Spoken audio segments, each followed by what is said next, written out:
حضرت عیاض بن حمار رضی اللہ تعالیٰ عنہ فرماتے ہیں نبی پاک صلی اللہ علیہ وبارک وسلم نے ارشاد فرمایا ان اللہ اوحا الیہ، بے شک اللہ تبارک و تعالیٰ جل وعلا نے میری طرف وحی فرمائی ہے، یعنی یہ کہ میں تمہیں یہ بات بتا دوں، تمہیں یہ وحی سنا دوں، تم سنا دوں۔ رب فرماتا ہے تم میں سے کوئی شخص بھی دوسرے شخص کے خلاف زیادتی نہ کرے، بلکہ سارے کے سارے جتنے ہوں ایک دوسرے کے سامنے بھی عاجزی کے ساتھ رہا کرو۔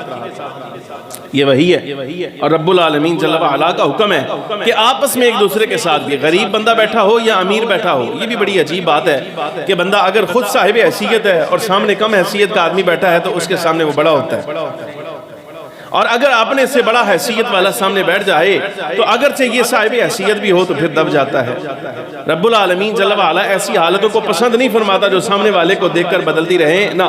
رب العالمین جل وعلا نے ایک ہی حالت کی ترغیب دلائی ہے، وہ یہ کہ ہر حال میں تمہارے اوپر عاجزی انکساری کا غلبہ رہنا چاہیے، اور کسی کے خلاف